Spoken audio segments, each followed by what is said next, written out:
భక్తులారా, వైశాఖ మాసంలో ప్రధానమైనటువంటిది అతిపెద్ద పండుగ లాంటిది ఏదంటే భూత ప్రేత పిశాచ నికట నహి ఆవే జబ్ హనుమానుక నాము సునావే కదా.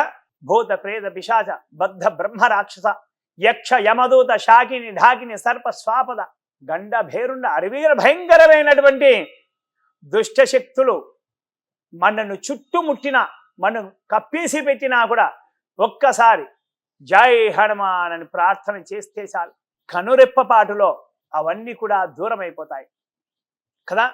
మనకు శ్లోకం కూడా ఉంది, వైశాఖ మాస కృష్ణాయాం దశమ్యాం మందవాసరే పూర్వ భాద్రపసూదాయ మంగళం శ్రీ హనుమతే. వైశాఖ మాసంలో కృష్ణపక్షంలో దశమి తిథి రోజున ఆంజనేయ స్వామి వారు జన్మించారు. వాయునందనుడు, కేసరీ నందనుడు, అంజనీ నందనుడు. ఈ రోజున ఖచ్చితంగా ప్రతి ఒక్కరు కూడా చరాచర జగత్తులో ఎక్కడ ఆంజనేయ స్వామి వారి ఆలయం ఉన్నా కూడా ఉదయాన్నే లేవండి, స్నాన సంకల్పాలను కూడా పూర్తి చేసుకొని ఇంట్లో దీపారాధన చేసి యథాశక్తి మీ దేవాలయంలో భగవంతుడికి ఆరాధనను సంపూర్ణం చేసి ఆంజనేయ స్వామి వారి ఆలయానికి వెళ్ళండి, అక్కడ అభిషేకాలు చేయించండి. ఈ రోజున ప్రత్యేకంగా మామిడిపళ్ళ రసాలతో అభిషేకం, అలాగే అరటిపండు ముక్కలు ముక్కలుగా చిన్నగా చక్కగా చేసి అభిషేకం, పండ్ల రసాలతో స్వామివారిని అభిషేకించండి, కొబ్బరి బొండాం నీళ్లతో అభిషేకించండి. స్వామివారిని అభిషేకించిన తర్వాత స్వామివారికి వస్త్రాన్ని, సింధూర వర్ణం కలిగినటువంటి వస్త్రాన్ని స్వామివారికి సమర్పించండి, కట్టించండి. ఆ తర్వాత స్వామివారికి పుష్పమాలని యథాశక్తి ఏ పూలమాలైనా సరే సమర్పించే యథాశక్తి తమలపాకులతో అర్చన లేదా సింధూరంతో అర్చన చేయించండి. స్వామివారికి చేయించిన తర్వాత స్వామివారి దగ్గర ప్రత్యేకమైనటువంటి ఒక దీపారాధన చేయాలి. ఆరోగ్య సమస్యలు ఉన్నవారు, ఆర్థిక సమస్యలు ఉన్నటువంటి వారు, ఇంకా ఎటువంటి సమస్యలు, శత్రు సమస్యలు ఉన్నటువంటి వారు ఈ రోజున ప్రత్యేకమైనటువంటి దీపారాధన ఖచ్చితంగా ఆంజనేయ స్వామి వారి ఆలయంలో చేయవలసిందే. 4 మట్టి ప్రమిదలు తీసుకోండి, 2 మట్టి ప్రమిదలలో తెల్ల ఆవాలు పోయండి, తెల్ల ఆవాలు పోసినటువంటి పైన ఇంకా 2 మట్టి ప్రమిదలు పెట్టండి, వాటిలో ఆవు నెయ్యి వేయండి. ఆవు నెయ్యి వేసిన తర్వాత దీపం ఖచ్చితంగా వెలిగించి దేవాలయానికి ఇరువైపులా పెట్టి స్వామివారికి యథాశక్తి ప్రదక్షిణ మనసులో శ్రీరామ జయ రామ జయ జయ రామ, శ్రీరామ జయ రామ జయ జయ రామ అనే నామాన్ని పారాయణం చేస్తూ జపిస్తూ ఆలయం చుట్టూ మీ సమయాన్ని బట్టి 3 ప్రదక్షిణలే కానీ 5 ప్రదక్షిణలే కానీ లేదా 9 లేదా 11, ఇంకా సమయం ఉంటే కనుక మండలం 41 లేదా 108 ప్రదక్షిణలు చేయండి. చేస్తే కనుక ఆంజనేయ స్వామి వారి యొక్క సంపూర్ణ అనుగ్రహం ఖచ్చితంగా లభిస్తుంది.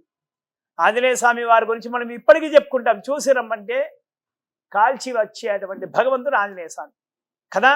మన యొక్క సమస్యల్ని స్వామి ఒక్కసారి చూడు నాయన అంటే చాలు, ఆంజనేయ స్వామి వాయువేగంతో కనురెప్పపాటులో ఆ సమస్యలన్నీ కూడా కాల్చి బూడిద చేసేటువంటి భగవంతుడు ఆంజనేయ స్వామి. చిరంజీవి కూడా ఎన్ని యుగాలు మారినా కూడా ఆ చంద్రార్కం సూర్యచంద్రుడు ఉన్నంత మటుకు ఆంజనేయ స్వామి వారి చిరంజీవిగా సంచరిస్తూనే ఉంటారు. 14 భువన లోకాలన్నీ కూడా వాయు గాలి ఏ విధంగా ఉంటుందో, పంచభూతాలు ఏ విధంగా తటస్థంగా ఉంటాయో అప్పటిదాకా కూడా ఆంజనేయ స్వామి చిరంజీవిగా నిలిచిపోయి ఉంటారు. వాయువు ఎక్కడ లేదు, అంతటా ఉంది కదా. గాలి లేని చోటు అంటూ ఎక్కడా కూడా లేదు. వాయుపుత్రుడు ఆంజనేయ స్వామి కూడా అలాగే ఉంటారు. ఆయన అపారమైనటువంటి శక్తి గాలిలో కూడా ఉన్నది. కాబట్టి వాయునందుడి యొక్క అనుగ్రహం పొందాలంటే ఈ రోజున ఆంజనేయ స్వామి వారికి ఆరాధన చేయండి. ఆంజనేయ స్వామి వారికి ఆరాధన ఏ రాశి వాళ్ళు ప్రత్యేకంగా చెయ్యాలి అంటే కనుక సింహరాశి వారికి పంచమంలో శని, అలాగే కర్కాటక రాశి వారికి అష్టమ శని, అలాగే వృశ్చిక రాశి వారికి అర్ధాష్టమ శని, అలాగే మకరం కుంభం మీనం ఈ రాశి వారికి ఏలినాడు శని. ఈ రాశుల వారు ఖచ్చితంగా ఉదయాన్నే లేచి స్వామి వారికి ఆరాధనకు వెళ్ళాల్సిందే. శనివారం రావడం ఎంతో విశేషమైనటువంటిది ఈ హనుమత్ జయంతి. ఈ రోజున ఆంజనేయ స్వామి వారికి సంపూర్ణ అనుగ్రహం పొందండి.